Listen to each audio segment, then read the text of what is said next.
Hey there, Penguins, and welcome back to Jambar In 10. I'm your host, Jordan Bond. And I'm Will Staton. We got lots of stories for you today, from on campus to around the community, so let's get right into the stories.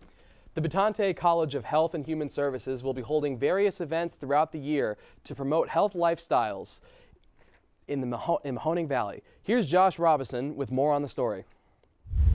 The Batante College of Health and Human Services will be holding an assortment of wellness events throughout the year, dedicated to promoting healthy lifestyles within the Mahoning Valley. Each event is part of either of two series, Walk with a Doc or Wellness for Life Speaker Series, touching on elements of well-being such as healthy cooking, stress awareness, and much more. Sarah Michelson, Dean of the Batante College of Health and Human Services, said the events are greatly focused around the community.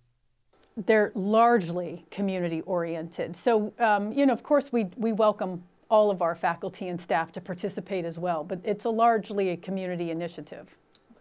Batante College works closely with its constituents within the community to host its wellness events.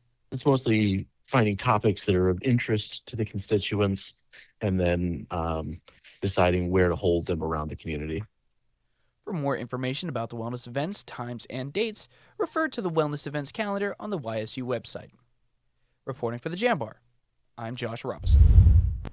On February 3rd, a town hall with President Bill Johnson and Provost Jennifer Adams was held in the Williamson College Auditorium. The town hall was open to Youngstown State University's faculty. One of the major event's talking points was YSU's up-and-coming satellite campus in Steubenville. President Johnson discussed where prospective students can get more information. Between the 1st and the middle of April, we'll be having a community open house there in Steubenville, where we'll be telling people much of this same information and getting them set up so that they can register for classes in the fall. Among the programs that will be offered at the Steubenville campus are an aviation program and a commercial driver's license program.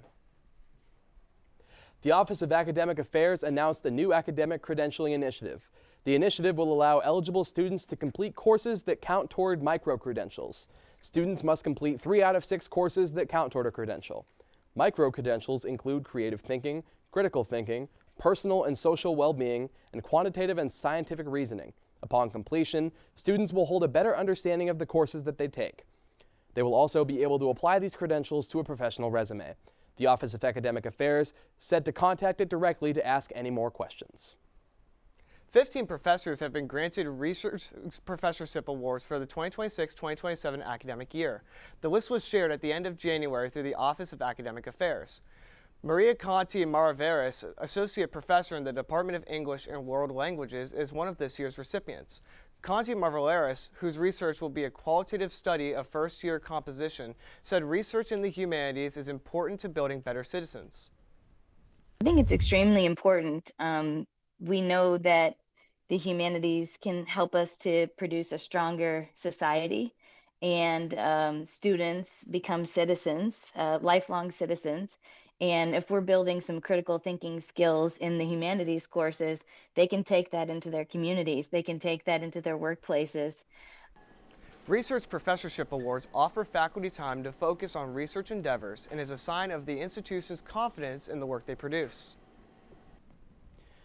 That wraps up the first half of Jambar In 10.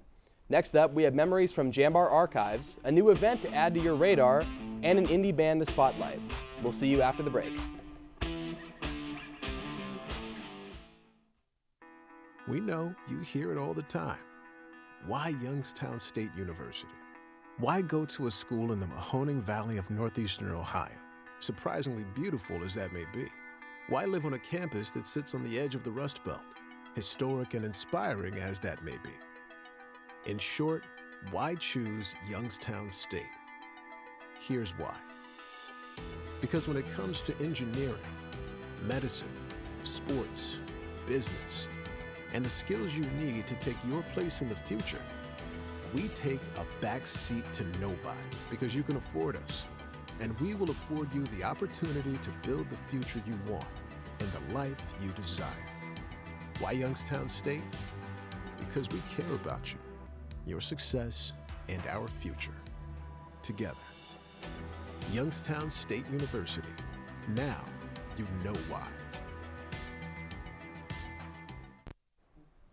Thanks for sticking with us through that break, Penguins. Next up, Will got a story for us right out of the Jambar archives. Thanks, Jordan. We've got a recap of a Jambar newspaper edition from nearly 50 years ago. The February 15, 1980 issue reported on a fire that damaged the Sigma Alpha Epsilon fraternity house on campus. The fire was caused by overheating grease on a hot plate. The Youngstown Fire Department spent almost 4 hours extinguishing the blaze. All 10 occupants escaped without injury. The edition also included reporting on student discussions about the possibility of a military draft and tensions with Russia. Dr. Thomas A. Shipka of the Philosophy and Religious Studies Department addressed the topic, encouraging students to consider their positions on military service. Another story reflected today's current news, focusing on snow removal efforts following a winter storm, noting that parking decks were given first priority. In sports, the YSU men's basketball team saw its 9-game winning streak end with a 77-73 overtime loss to Western Illinois. The gymnastics team improved 3-2 after defeating Edinboro State. The stories in the February 5, 1980 edition provided a record of campus life 46 years ago and let us see how YSU has changed since then. Downtown Youngstown comes alive on the first Friday of each month for a free art-centered program that runs from 5 to 8 p.m. Youngstown Cityscape sponsors First Fridays, an event open to anyone who wants experience in local art, music, and entertainment. Since downtown Youngstown is only a short walk from YSU campus, First Fridays is easily accessible to students, faculty, and staff who want to attend events that happen off of class. The event offers live music, art displays and performances, vendors, and other activities that families can enjoy.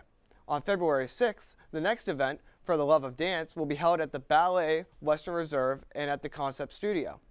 Downtown Youngstown Partnership, a division of Youngstown Cityscape, arranges First Fridays. The nonprofit organization aims to promote local businesses and bring people together. First Fridays take place throughout the year unless otherwise specified. And to wrap up this week's In 10, we've got a new band to spotlight for you. For a mix of 70s nostalgia and modern rock, turn up Persephone's Choice. The all-female rock band released its self-titled EP in March of 2025. With a runtime of 26 minutes, the EP opens up with Hard-Headed, Heavy-Hearted and concludes with On My Own.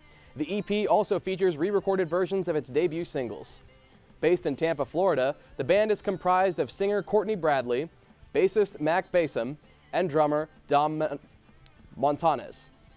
Bradley stated that the EP has a monumental release for the band, and it is its first time releasing a full collection of work.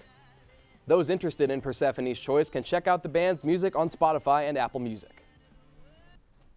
Well, that's all we got for you today, Penguins. Thanks for sticking with us. Once again, I'm Jordan Bond. And I'm Will Stadden. We'll see you on the next episode for everything YSU and Youngstown related. Stay safe, Penguins.